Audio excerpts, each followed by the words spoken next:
बच्चों सार्थक अंक ज्ञात करने के कुछ नियम होते हैं, जो कि मैं बहुत सारे नियम यहाँ पर लिखने जा रहा हूँ, है ना। तो सार्थक अंक आपको किसी भी नंबर, जो भी नंबर आपको दे रखा हो, उसमें सार्थक अंक पहचानने के लिए आपको इन सारे नियमों का पालन करना होगा। लेकिन एक चीज आप लोगों को ध्यान रखनी है कि ये नियम आप लोग पढ़ लोगे, जो मैं लिखवा दूंगा, इन नियमों में फर्क करना भी आपको समझना होगा। अगर आपके एक बार में ये वाले नियम समझ में आ गए तो आप किसी भी सार्थक अंक को आसानी से निकाल सकते हैं, वरना सार्थक अंक निकालने में बहुत बड़ी बड़ी क्लासों के बच्चे, यहाँ तक कि बीएससी भी जो बच्चे करते हैं, उन्हें भी सार्थक अंक में परेशानी हो जाती है। तो मैं आप लोगों से यही कहना चाहूंगा कि मैं जितने भी नियम लिखवाऊं, उन सारे नियमों को आप अच्छे से समझ लें, तो आप सार्थक अंक को आसानी से निकाल सकते हैं, वरना आपको बहुत परेशानी होगी। तो नियमों को ध्यान से समझते हुए चलें, और जो नियम समझ में नहीं आए मुझे पर्सनली मैसेज कर सकते हैं। पहला नियम,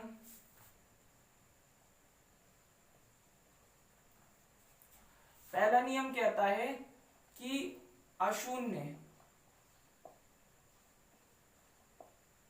नॉन जीरो, यानी कि जो अंक जीरो ना हो, अशून्य अंक, या बस सभी लिखना और ज्यादा अच्छा रहेगा। पहला नियम, सभी अशून्य नॉन जीरो अंक सार्थक अंक होते हैं। पहला नियम बहुत आसान है, होते हैं। उदाहरण 1 2 3 4 डॉट डॉट डॉट, यानी कि वो नंबर जो कि शून्य ना हो, यानी कि जीरो ना हो, वो सारे नंबर कैसे कहलाते हैं भाई? वे सारे नंबर आपको सार्थक अंक कहलाते हैं। यानी कि जो नंबर केवल जीरो ना हो, अगर यहाँ पर आप जीरो को देखेंगे तो जीरो सार्थक अंक नहीं कहलाता है। जीरो को सार्थक अंक बोलने के लिए कुछ परिस्थितियां होती हैं, वो परिस्थितियां दूसरे तीसरे चौथे पांचवें नियम में आपको पता लगेंगी, जो कि मैं अब लिखवाने वाला हूँ। तो दूसरा नियम क्या कहता है? पहला नियम तो हो गया कि सभी अशून्य नॉन जीरो अंक सार्थक अंक होते हैं। तो यानी कि अगर कहीं पर एक नंबर लिखा हुआ है तो इसमें सार्थक अंकों की संख्या कितनी हो जाएगी? 1 2 3 4, चारों ही नॉन जीरो है, तो यहाँ पर सार्थक अंकों की संख्या कितनी हो जाएगी? 4। ये हमारा आंसर हो जाएगा। ठीक है। अच्छा, दूसरा नियम क्या कहता है? दूसरा नियम कहता है कि सभी अशून्य, यानी कि नॉन जीरो संख्या के बाईं और, लेफ्ट में बोलूंगा, मुझे बाईं और दाईं बहुत कंफ्यूजन रहता है, कि लेफ्ट साइड, यानी कि ये जो होता है लेफ्ट साइड होती है, मेरा ये वाला हैंड जो है वो लेफ्ट साइड में है। सभी अशून्य यानी नॉन जीरो संख्या के लेफ्ट साइड के सभी शून्य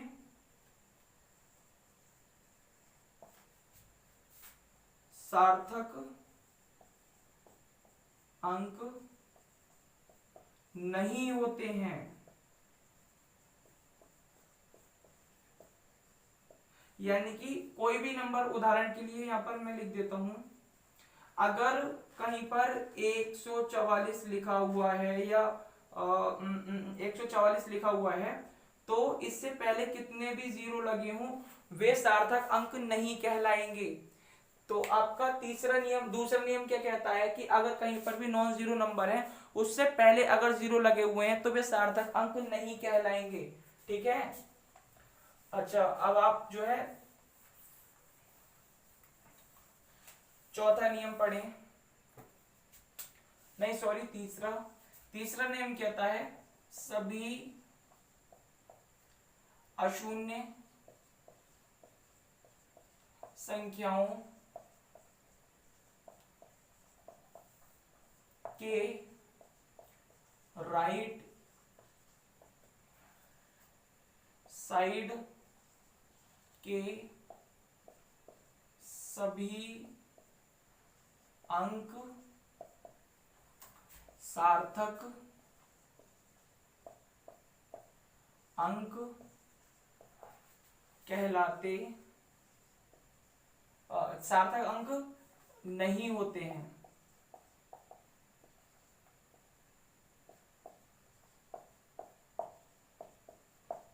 उदाहरण, अगर 144 ये लिखा है, इसके बाद में आप कितने भी जीरो लगा दें वे सार्थक अंक नहीं कहलाएंगे। क्या समझ में आया आपको? अगर आपने एक बार 1445 इसके बाद आप कितने भी जीरो लगा देते तो वे सार्थक अंक नहीं कहलाएंगे। आप लोग ये वाली बात समझ में आई सभी के कि ये सार्थक अंक तभी कहलाएंगे जब आप यहाँ पर इससे इसके बाद में कोई एक नंबर ऐसा लिख देंगे जो कि नॉन जीरो हो। अब वो वाला नियम हम इससे आगे वाला पढ़ेंगे। ये तो तीसरा नियम हो गया। चौथा नियम है, यदि दो अशून्य अंक, तो इसमें सार्थक अंकों की संख्या कितनी हो जाएगी? 1 2 3 4, यानी कि ये सब तो सार्थक अंक में गिने नहीं जाएंगे, तो सार्थक अंकों की संख्या कितनी हो जाएगी? 4। अगला नहीं पढ़े, यदि दो अशून्य अंक के बीच में कोई शून्य अंक हो तो वह सार्थक अंक कहलाता है। एक बार और पढ़ेंगे, यदि दो अशून्य अंकों के बीच में कोई शून्य अंक हो यानी जीरो हो तो वह सार्थक अंक कहलाता है। जैसे कि 1 4 2 0 0 0 4, तो यहाँ पर देखो 2 भी क्या है? अशून्य अंक है, और 4 भी अशून्य अंक है। तो यहाँ पर टोटल सार्थक अंक कितने हो जाएंगे? 1 2 3 और 1 4। अब चूंकि इधर भी शून्य है, इधर भी अशून्य है, इधर भी अशून्य, तो बीच वाले भी क्या किस में आ जाएंगे? सार्थक अंकों में गिने जाएंगे। तो इसमें सार्थक अंकों की संख्या कितनी हो जाएगी? 1 2 3 4 5 6 7। यानी अगर दो नॉन जीरो नंबर हैं, नॉन जीरो नंबर का मतलब है शून्य को छोड़कर कोई और अंक है, उन दोनों के बीच में अगर कोई भी जीरो आता है तो वे सभी जीरो किस में गिने जाएंगे? सार्थक अंकों में गिने जाएंगे। यहां पर सार्थक अंकों की संख्या कितनी हो जाएगी? 1 2 3 4 5 6 7। सार्थक अंकों की संख्या कितनी हो गई यहाँ पर? 7, है ना? इसे भी आप जल्दी से उतार लें सभी के सभी। देखो अब जो है थोड़ा सा क्रिटिकल हो जाएगा, क्योंकि अब दशमलव यानी कि पॉइंट जो आप लोग जानते होंगे पॉइंट के बारे में, अब हम थोड़ा पॉइंट के ऊपर डिस्कशन करेंगे कि वो किस प्रकार से सार्थक अंक पर इफेक्ट डालता है, यानी कि प्रभाव डालता है। तो देखो पॉइंट जो होता है वो सार्थक अंकों से बहुत ज्यादा मतलब उन्हें चेंज करने की कैपेसिटी रखता है। जैसे कि पांचवा नियम हमारा ये कहता है, यदि दशमलव यानी कि इस तरीके से कह सकते हैं, यदि दशमलव यानी पॉइंट के बाद कोई अशून्य संख्या हो तो वह सार्थक अंक कहलाती। यदि पॉइंट के बाद अशून्य संख्या हो तो उसके बाद यानी कि राइट साइड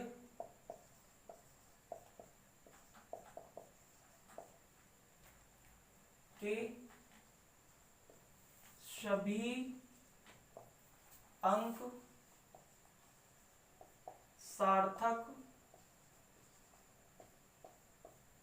अंक कहलाते हैं।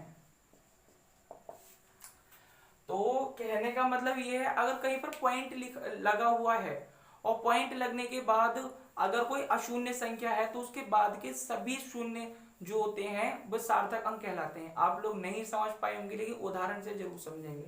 जैसे कि अगर मैं नॉर्मली तुम लोगों से कहता कि 700, इसमें सार्थक अंकों की संख्या कितनी है, तो तुम पहले और दूसरे नियम से पता कर लोगे कि यहाँ पर सार्थक अंकों की संख्या 1 है, क्योंकि 7 के बाद अगर कोई भी 0 हो तो वो सार्थक अंक नहीं कहलाता है ना। लेकिन अगर यहाँ पर पॉइंट आ जाता है शुरू में क्या आ जाए, पॉइंट, तो पॉइंट के बाद हमारी एक साथ क्या है, अशून्य संख्या है, तो उसके बाद के 0 भी सार्थक अंक में गिने जाएंगे। यानी कि अब सार्थक अंकों की संख्या कितनी हो जाएगी यहाँ पर, 3, क्योंकि यहाँ पर क्या लग गया है, पॉइंट। अगर एक बार पॉइंट लग जाए किसी भी संख्या में, तो उस पॉइंट के बाद के जो अशून्य संख्या होगी उसके बाद के सभी शून्य सार्थक अंकों में गिने जाएंगे। यह हमारा नियम कहता है 5वां वाला, है ना। और एक चीज और ध्यान रखेंगे, चलो छठा नियम करवा देता हूं। दशमलव में लेफ्ट, दशमलव में अशून्य संख्या के लेफ्ट साइड के सभी शून्य सार्थक अंक होते हैं। ठीक है, थोड़ा इंक खत्म हो गई है, तो आप लोग क्या समझे, उतारो जल्दी से इस चीज को। इसमें लिखा है दशमलव में अशून्य अंक, जो अशून्य अंक होता है, अशून्य संख्या के लेफ्ट साइड के सभी शून्य सार्थक अंक होते हैं। ये चीज गलत लिख गई है, अभी बताऊंगा, होते हैं फिर नहीं होते हैं। सार्थक अंक नहीं होते हैं बच्चों, उतारना मत, ये थोड़ा सा गलत हो गया है। सभी अंक सार्थक अंक नहीं होते हैं।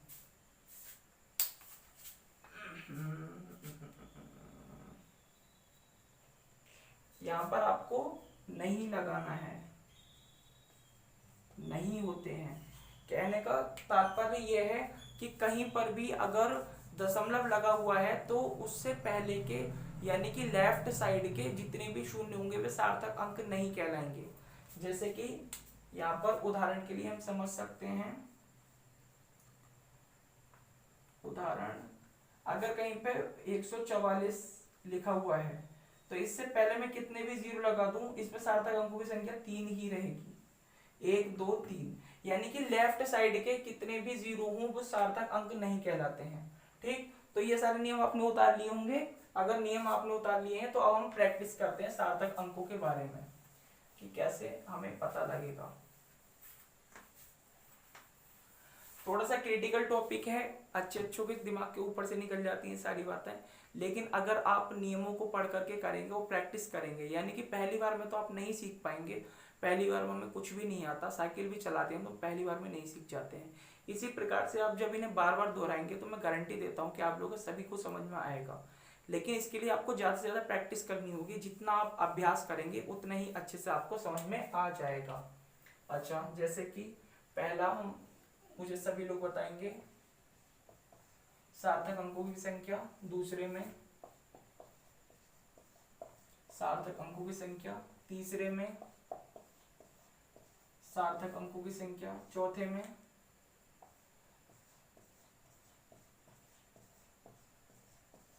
सार्थक अंकों की संख्या, पांचवें में सार्थक अंकों की संख्या, छठे में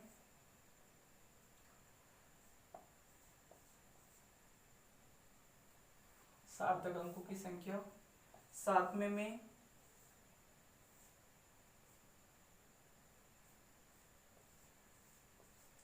सार्थक अंकों की संख्या, आठवें में सार्थक अंकों की संख्या। अगर आपने इन 8 क्वेश्चनों को अच्छे से समझ लिया, उदाहरण को समझ लिया, तो आप कभी भी सार्थक अंक को बहुत आसानी से निकाल सकते हैं, आप कभी धोखा नहीं खाएंगे अगर इन 8 को आपने अच्छे समझ लिया, क्योंकि वो सारे नियम अभी आपने केवल लिखे हैं और इनमें उन नियमों को हमें मतलब यूज करना है, यहाँ पर उसका प्रयोग करके देखना है। तो पहला हम नियम क्या देखते हैं कि पहले नियम के अनुसार सभी नॉन जीरो नंबर के होते हैं सार्थक अंक। तो यहाँ पे नॉन जीरो नंबर कितने, 1 2 3 4 5, कितने हैं, 1 2 3 4 5। सार्थक अंकों की संख्या कितनी होगी, 5। यहाँ पर सार्थक अंकों की संख्या कितनी होगी, 1 2 3 4 5। अच्छा, पॉइंट वाला नियम क्या था कि पॉइंट के बाद अगर कोई नॉन जीरो नंबर है, 4 क्या है नॉन जीरो नंबर, तो उसके बाद के सभी अंक सार्थक अंक होंगे। तो यहाँ पर 1 भी सार्थक अंक है, 4 भी सार्थक अंक है, ये वाला 4 भी सार्थक अंक है, ये वाला 0 और ये वाला 0 भी सार्थक अंक है। तो टोटल सार्थक अंक कितने हो गए, 1 2 3 4 5। यहाँ पर टोटल सार्थक अंक कितने हो जाएंगे, 5। इसके बाद देखें पॉइंट के बाद, देखो पॉइंट से पहले हमें क्या है, एक नॉन जीरो नंबर है। 1 क्या होता है, एक नॉन जीरो नंबर होता है। तो उसके बाद के 1 2 3 4 यानी कि 2 भी नॉन जीरो नंबर है।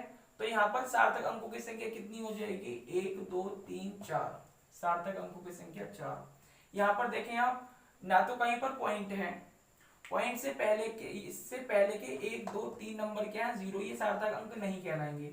और चूंकि यहाँ पर पॉइंट कहीं पर भी नहीं है, इसलिए 2 के बाद के दोनों 0 भी सार्थक अंक नहीं कहलाएंगे। तो सार्थक अंक केवल यहाँ से लेकर यहाँ तक होंगे, 1 2 3 4। सार्थक अंकों की संख्या 4। इसके बाद देखें आप, पॉइंट लगा हुआ है, लेकिन पॉइंट लगे होने के बाद में कोई भी अशून्य अंक नहीं है, ना ही पॉइंट से पहले ना ही पॉइंट के बाद। तो सार्थक अंक वहां से गिने जाएंगे जहां से अशून्य अंक शुरू होता है, यानी कि 2 2 क्या है, एक अशून्य अंक है, यानी कि नॉन जीरो नंबर है। 1 2 3 4, यहाँ पर सार्थक अंकों की संख्या कितनी हो जाएगी, 4। इसके बाद देखें आप 1.000, तो यहाँ पर सार्थक अंकों की संख्या कितनी हो जाएगी, पॉइंट से पहले नॉन जीरो नंबर है, तो 1 2 3 ये भी सार्थक अंक होंगे और एक भी सार्थक अंक होगा, तो कितने हो जाएंगे टोटल 4। यहाँ पर देखें कोई पॉइंट नहीं है, तो हमें केवल पॉइंट से पहले के 0 नहीं गिनने हैं, और पॉइंट मतलब नॉन जीरो नंबर के पहले के 0 नहीं करने हैं और बाद के 0 नहीं गिनने हैं। तो ये दोनों 0 भी सार्थक अंक नहीं होंगे, ये दोनों 0 भी सार्थक अंक नहीं होंगे। कितने होंगे, केवल 1 2 3 4। सार्थक अंकों की संख्या 4। इसके बाद देखें सभी, यहाँ पर पॉइंट लगा हुआ है, तो 1 2 ये दोनों नंबर भी सार्थक अंक, क्योंकि इससे पहले एक नॉन जीरो नंबर है। 1 2 3 4 5 6, सार्थक अंकों की संख्या कितनी हो गई, 6। तो आप लोग इन 7 उदाहरणों को मेरी उम्मीद से बहुत अच्छे से समझ में आए होंगे। इसके बाद मैं आप लोग होमवर्क देता हूँ, और मुझे वीडियो के नीचे कमेंट करके बता देना कि आप लोगों के समझ में आया या फिर नहीं। एक बात ध्यान रखना, वीडियो तभी दूसरी आएगी इस पर लेक्चर पर जब आप नीचे कमेंट करेंगे, और अगर आप लोगों को समझ में आ गया हो तो नीचे कमेंट कर देना।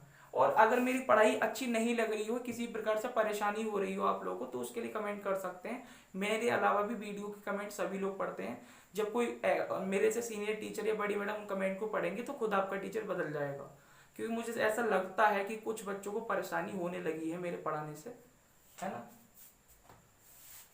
खैर छोड़ो इन बातों को। पहला 1.0, इसमें सार्थक अंक बताने हैं आपको। दूसरा, इसमें सार्थक अंक बताने हैं। तीसरा,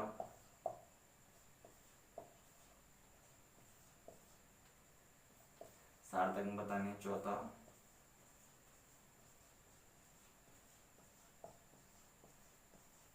इसमें सार्थक अंक बताने हैं। पांचवा,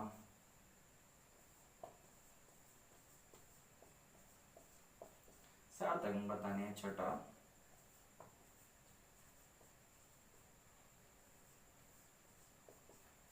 देखें सभी पहले इसे उतार लें इन क्वेश्चनों को, है ना। तो मैं लास्ट टाइम यही कहूंगा कि सभी लोग अपना होमवर्क भी करें। और हाँ, अगर आपको मेरी पढ़ाई में कहीं पर भी कोई दिक्कत आ रही हो तो आप कमेंट करके बता सकते हैं, मैसेज करके बता सकते हैं। और यकीन मानिए सारे कमेंट मैं ही नहीं, सभी टीचर्स पढ़ते हैं। तो अगर आप कमेंट कर देंगे कि सर हमें पढ़ाई समझ में नहीं आ रही, तो आराम से आपको कोई मुझसे अच्छा टीचर पढ़ा देगा, और शायद हो सकता है कि आपकी पढ़ाई का भी नुकसान ना हो, आपको अच्छे टीचर से पढ़ने का मौका मिले। तो कमेंट के नीचे, मतलब नीचे इनबॉक्स में कमेंट जरूर करिएगा, ठीक है।